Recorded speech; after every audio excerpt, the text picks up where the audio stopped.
Oh, Tanya. Now, this is the time to ask questions. Do you actually want to be a part of this group of girls?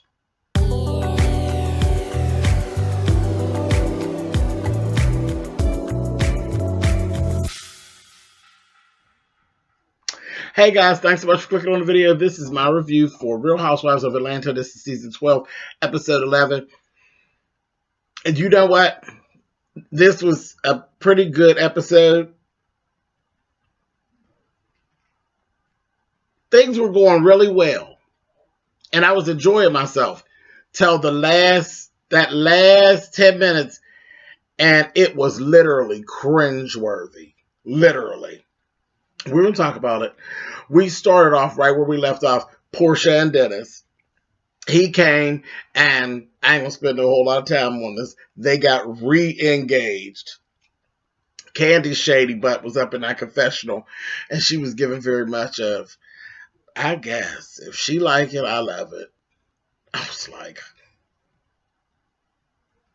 okay. Yeah, so, I mean, it was what it was. He didn't even stay, just came in for the night, and he was out. He left it back out.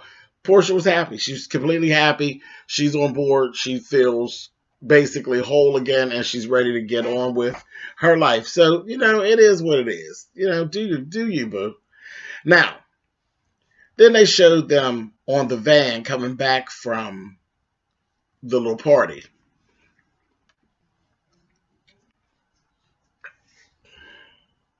This episode was synonymous for these little small moments, little snippets of small moments. Yvonne, just as drunked up, honey, on that van. I said, really? Drunked up, honey, titty hanging all out.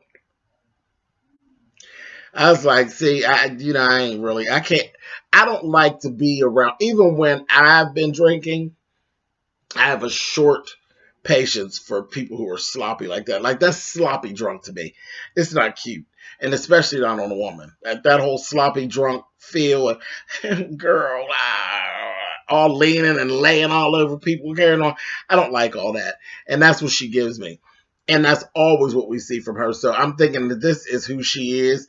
She's like this sloppy running drunk. I'm not really into that.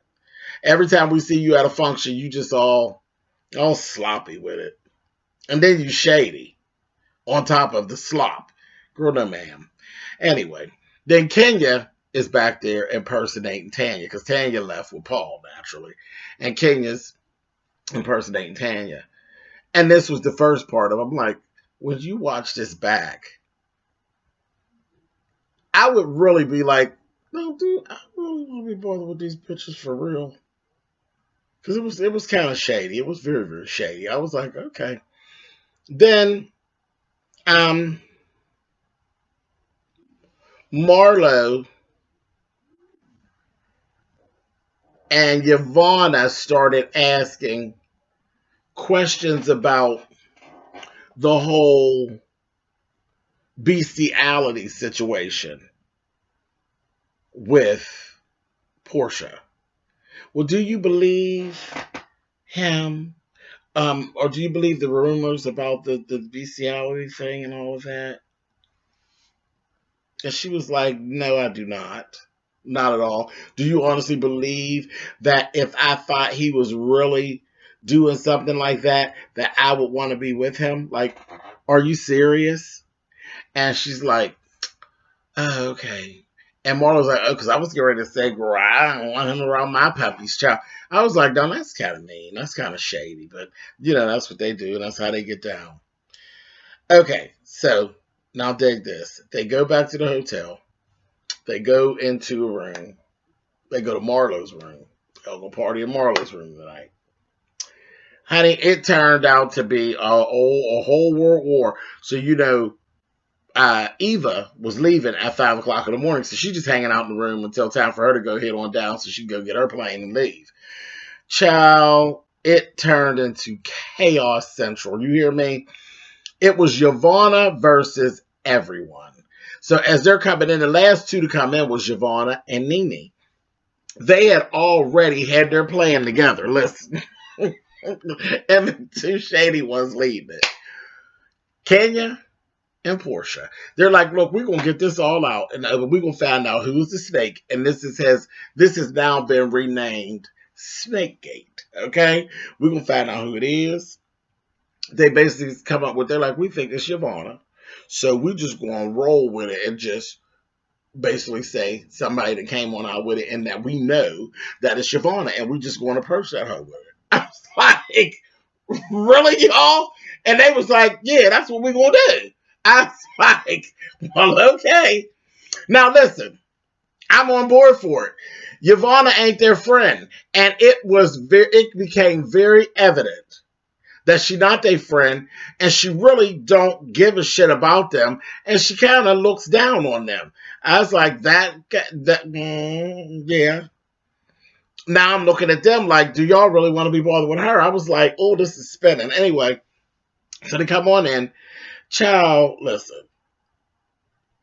Nene rolls in with her boob just hanging out. I'm like, what are you giving? Whole boob out. She'll say, I got nipple covers on anyway. It's okay. No, Nene, we don't want to see them damn sacks of meat, honey, hanging down there like that. It was kind of tacky. I don't even care if it is a room full of women. Well, it wasn't just a room full of women. It was a room full of women and the whole viewing public. I was like, it was just a bit tacky for me. But anyway, she comes in. So they go ahead and they start. Marlo gives it up right away. They're like, listen, we done figured out, somebody done said, that it was you. Marlo will say, no, they didn't. Didn't nobody say it was you, child. Now, I want to be around a group of ladies that is honest. That's being honest. So, in essence, Marlo threw the group under the bus and got the shit started. But, honey, Yvonne stood in her shit, was like, I don't give a shit. Listen, the whole thing is, all of y'all are fake. All of y'all. Y'all are fake. Y'all are not friends. Y'all are fake. The whole group of you. I was like, well, okay, Yvonne. Listen, I can't be mad at that. They're like, well, if you know who did it and what it is, then Nene, you need to speak up. And Nene's like, listen, there's a difference. And this is the shit I can't stand. Semantics. There's a difference. See, I never said there was a recording. I said there was an audio. And there's a difference between a recording and an audio. Because if somebody records you, then they really are a snake. And they were like having malicious intention. If it's kind of like a butt dial or a voicemail or something like that, and it's purely accident that the information gets caught, that's different. That's an audio. And she's still going round and round and ain't saying who the audio belongs to. Going round and round. So then Marlo says, you know what, Cynthia? Because there was at one point that you were actually talking. And you was whispering to Mark. And maybe you had butt dialed. And maybe you had messed up. And Cynthia got pissed off. Like the whole thing of her trying to flip it and then putting it on Mark. Just insinuating Mark in the situation at all, that just sent Cynthia off. When I tell you that Cynthia cussed Marlo slap out, she cussed, I said, she cussed Marlo slap out. And it wasn't like the day when Marlo and Sheree got into it. She told her, fuck you, bitch. And let me tell you something. And then this, that, thing, and the other, and got all up to the edge of the couch. I said, well, come on through, Cynthia. And that's that damn Nene in the confessional will say, no, see, that's the Cynthia that I know that y'all don't know. Well, that's the Cynthia that we should have been met. That's the Cynthia that is perfect for the group. The other Cynthia is too low-key for you old treacherous asses. That Cynthia I'm here for. She cussed Marlo slap out. I was like, one from Miss Cynthia, and you could tell Marlo was work. She gonna say, you ain't gotta call me out my name, you bald-headed scallywag. Marlo, I like you, but Miss Thing, you could never. You could never. You don't want none of Cynthia, honey. as far as what, you rag, sis. I'm going to give you that. But Miss Thing, when it comes to natural beauty and holding up and the statuesqueness of it all, honey, you don't want none of Cynthia. Not at all. And you cool, Marlo. I think you sharp. But man, no, boo. That's a supermodel. That is a seasoned supermodel. And she ain't even retired yet. Because she still goes and work. Miss Thing, you could never. You could never. You could never. You could never. Sorry. I don't care how many designer garments you put on. She's had them all on before. Honey, you could never. But anyway, and it seems as though even your gutter trash cussing out ain't no match for old C Chill over there. She cussed her ass out, honey. I said, she cussed her out. Then the next thing I know, Portia and Yvonne lock horns because Yvonne turns around and tells Portia, Portia says, so just admit, so you the snake? Is that it? You the snake? Girl, just go on and tell us what it is that you know. Because we all been friends. Then you're going to sit up here and tell us that all of us are fake and all of this. Who even invited you in this group? You're not a part of this group anyway because ain't none of us your friends. I said, well, come on, Portia. Portia was getting Yvonne together, baby, and then Yvonne gave her, honey, snake. Your man is the one that's the snake. I said, oh. I said, Portia, she got you, bitch. She got you. But Portia was having none of it. Baby, she jumped up and was getting ready to get her, honey. I said, Portia wanted to get her, baby. They were like, no, honey. And Eva was trying to put herself in the middle because her train of thought, which I'm sure her husband is probably going to really get her together when he sees this video footage. She said, nobody's going to hit anybody if there's a pregnant lady standing in the middle. That's why I did it. Candy got her together. Candy told her, I don't give a shit what you talking about. These people are heated. It ain't worth it. Let them fight with each other. Don't you put yourself in the push. Candy got Eva together, and she was right. She was right. And it was just a good thing because Candy, when Candy goes off, she goes off. She was really staying out of it. And Candy looked good in that black dress that she had on. Candy had this black dress that had this little circle right here, and them little titties was there.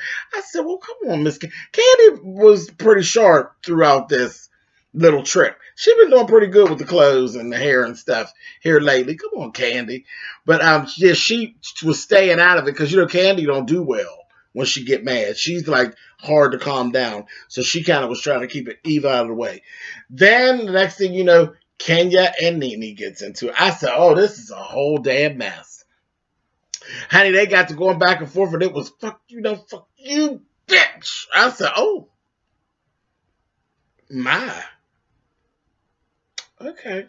So them two done locked horns. I said, this is a mess. And then after that, they were separating out. They was all in the hall. I was like, and I'm thinking to myself, so they gonna get thrown out the damn hotel. Child, all that noise and carrying on in the middle of the night. Then Nene and Marlo. Nene's like, Marlo, you got us all in here basically fighting over nothing. So the whole Nene basically blamed Marlo for the whole eruption. But no, y'all were all at fault for it because y'all all got together and, well, Nene and Yvonne wasn't there, but all the girls got together and just basically went there. And really who started it all, Nene, was you with the story. You bring out the story. I think it's all a lie, personally. I don't believe there's no recording. I don't believe it's none of that stuff. And then I got mad at Cynthia because Cynthia was doing all this crying and carried on, and she's really trying to figure it out. And my thing is, I've said it before, don't say nothing that you can't stand in. If you can't repeat it, don't fucking say it. Don't say it. It's very easy. Very easy rules to live by. If you can't stand in it and you can't repeat it in front of any crowd of people, don't say it. Period. Period. If you're not going to own up to it, don't let it fall out your mouth. And that keeps all the confusion down. Period, Pig. So that's that. So that was that whole thing. I was like, Lord have mercy. But Nene, you extra. You always want to be extra. But honey, that whole Nene and Kenya thing, it got real ugly. Really ugly. Kenya, they escort Kenya out the room. Nene going down the hall and say, I want to talk to her. Let me tell you something, bitch. I was like, Kenya was like, I ain't trying to hear none of what you talk about, Nene. To hell with you. I was like, Lord have mercy. So the next day, Nene's Gary leave too, because she was flying back out. She had a show. She went down to see Tanya. Now her thing was she was feeling Tanya, and Tanya looked really, really pretty. She did. She looked really pretty when she got all done up for the carnival. She looked really pretty. But she was filling her in on everything, and then she was telling her how she felt really good that Portia was trying to keep her from fighting and getting herself into trouble. And she really felt like, oh, that sisterhood with Portia again. And I was kind of like, but does Portia feel the same way? I don't know. I think it's just natural. It's there. Because Portia loved Nene. She really did. Y'all know I'm not no real big Nene or big Portia fan. The both of them I can do without them because their ways just don't sit well with me. But they had a true, Portia. I can't say so much Nene. Nene's just so funny to me. But Portia really did love Nene like a big sister. And, it's just natural. It was natural. It was a very natural thing for her to know, Nene, you're not going to get in trouble. You know what I mean? Even after everything that happened last year and all that. So Nene felt good about that. And that's good because you ain't got no connection with none of the girls, really. Because you don't give a shit about none of them, for real, for real. But then she kept calling Kenya blow up booty. I was like, that is so rude, honey. Blow up booty. Anyway, so they're all getting ready for Carnival. That Bravo, y'all so shady. Y'all think y'all doing something shady, but it wasn't shady. It didn't come on. They were thinking they were doing something shady, but nobody gave a shit about it. What it actually showed was how fierce that the event actually is. But I believe Bravo was being those film jerks were being shady when they showed, all the girls had the basic same kind of outfit on. All of our girls that were there, they had the swimsuits basically with the backs out, and then they had the little string, real cute outfits and the feathers. And they showed a girl who was a fuller figure girl who had a scantily clad outfit on as well, and they blurred her face and stuff, and they just made a point to show her. And I just thought they were trying to be shady. But the thing is, what it showed for me, which I don't believe was their intention, because they blurred her face and it was real quick. It was a real quick flash, like they thought it was going to be like a sound bite, like a kiki bite, honey. But it showed me freedom of expression during the celebration that didn't nobody really care. Nobody cares about that body image thing during Carnival. And there's a lot of places, like you go to new beaches, and sometimes you go overseas. You go to the islands. They're not hung up, and that is an island thing. They're not hung up on that body image so much. I think they have a harder time in the islands a lot of times with like the colorism thing than they do with body image. I hear more problems with colorism than I do with body image when it comes to like Africa and things like that. So that's the thing. But it showed freedom of the celebration to me. But I felt like Bravo was being shady. But the whole, what we got to see of Carnival, absolutely beautiful. Beautiful. All those miles and miles of people and all the colors and the costumes. And all you saw was beads, baubles, rhinestones, and feathers and people. All different shades, all different colors, partying their asses off in the middle of the day and getting, honey, I said, y'all better do it. I loved it. I loved it. I loved the footage of Carnival was like, this was like the best footage like all year. The other, you know what? I can't say that. Carnival was beautiful, but Pride, when they did World Pride Day, the coverage was beautiful as well. You seeing the sense of what was actually going on there too. But yeah, that Carnival was just gorgeous. Gorgeous. Anyway, they come back and we have this whole little thing where they were in the van going back, it was just about over. And Kenya and Cynthia were talking. And Cynthia is like furious with Marlo. And she said, I told her a while back not to insert herself in none of my shit anymore. Like, and I meant that. Don't insert yourself in none of my shit. Just stay out my shit. And especially when it comes to Nene. And she said, the very first time that she saw an opportunity to insert herself into something that had to do with her and Nene, she actually jumped right at it. And that's why she was so pissed. And that's why she cussed her ass out. And yes, she did. She cussed her ass out. And I was really, really tickled. Anyway, moving on. So their final little dinner. They come down to the dinner. Only people left is what? Candy and Cynthia, who got there first. Marlo, Tanya, Portia, and Kenya. Yeah, that's it. That's who's left. Everybody else is gone. So they sit down at this real cute little dinner. First thing that happened, Marlo comes down and apologizes to Cynthia. And Cynthia's like, cool. She's like, I just, I really am so sorry. I probably drank a little too much. And the way I was acting just wasn't right, Cynthia. And I'm really, really sorry. Cynthia was like, that's fine. And she says, but please, I just don't, let's don't do that anymore. And please don't call me out of my name anymore. And Cynthia said, well, I accept your apology and I apologize for calling you out of your name.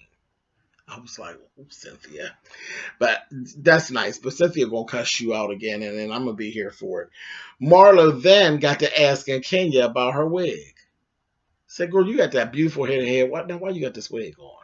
She wasn't doing but picking. That's just Marlo. She's just an old messy bitch. She's picking. Then Kenya starts. And this is the part. Kenya's so unnecessary.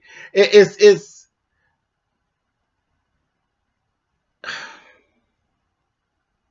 this stuff that she does here is why the people who love Kenya love her. They love that messiness of her. And that's the thing that actually turns me off of Kenya. Because it's like explosions of unnecessary bullshit. And she just takes solace in it. And I'm like, somebody gonna knock your head off. Like one of these. Well, anyway, y'all know, honey. But I'm like, girl, it's going to happen to you again. You're going to be getting dragged across the stage again. And people will probably start arguing with me in the car. She didn't beat her up. She yanked the shit out of her. Y'all can say what y'all want. Portia yanked the shit out of Kenya. No, she didn't beat her face in, but she caught her and shocked the shit out of her because she thinks she can start shit and ain't never going to catch her. And Portia yanked her ass down to the canvas. So, anyway, that was real petty, wasn't it? Anyway, so Kenya starts asking Tanya again about this marriage. It's a spot for Tanya, and she gets kind of uneasy with it, and she should because the bitch is being shady. And I was just like, ugh. I started to cringe already. Then Kenya goes into this thing and she says, "Now I want to play devil's advocate." I said, "Oh, here we go." And like Portia said, girl, devil's advocate when it has to do with you and about your friends just means you're going to be a messy bitch. Absolutely. She Kenya, ain't she? She sat down there and she starts to asking these questions. Would you want to know if there was infidelity amongst one of the women in the group with their mate? Would you want to know? So I'm like, well, where's all this coming from? It was weird. Like, where's this coming from? And then we got that little Bravo flashback where Cynthia and Kenya were out and they ran into this woman at the cookie store who has had a run-in with Paul, Tanya's Paul. And this whole thing, and Candy knows about it as well. So they're literally sitting here at this table, and the questions are all being fired at Tanya. I was so uneasy, and I hated it. I hated how it made me feel. I hated how it made me look at Candy, Kenya, and Cynthia, because you all three of you bitches know exactly what's going on, but y'all gonna sit there and fire questions at her, asking her, and basically laughing on the inside at her while she's answering these questions, and it's making her look foolish because you know that there's something up. And she's steadily preaching about how her and Paul is so solid and they're so cool. Then they even went so far as to have the leader down the road of saying, "Oh yes, if I found out Paul was cheating on me, it would really tear me up," and this, that, and the other. And you three bitches are sitting around looking all shifty and shady, and y'all know all along that some shit's popping off. That's shady, shady, shady, and that ain't no friend. And how are y'all doing this when this girl done set up this whole trip and took all y'all stinking asses to her home and opened herself up to you all? And this is how y'all repay her? It wasn't no good look. Candy, Cynthia, and Kenya. Kenya, you started it off, but nobody tried to stop her. Y'all all just rolled with it. It was ugly. And when this played back, Tanya, Tanya seems to be a very nice, forgiving person. It's going to be interesting to see whenever we get to the reunion and stuff. But if I was Tanya, I would never speak to none of you whores again. And I would curse y'all's ass out at that reunion. I would curse all three of you whores out. I really would. It was just, it was kind of, I didn't like it. I ain't like that, y'all. I don't know. That bothered me. That really bothered me. I don't like that sidestepping shit. If you don't care for me, just get the fuck away from me. Don't keep being up in my face, accepting my niceness, and then doing some shady shit, and then kind of sitting chuckling at me. And that, I didn't like that. I ain't care for that. Y'all leave in the comments. Tell me, am I overreacting? Which I know I'm not. I have had little things done to me where people take my niceness and my kindness and they stab you in the back. I don't like it. I don't like it. I'll never like it. And it was hard to actually watch that. I thought it was terrible, but I'm interested to see what you guys have to say. And I've talked about this enough. I'm out. I'll catch y'all next week. I'll see y'all in the comments this week, but I'll catch y'all next week for the next review. Later.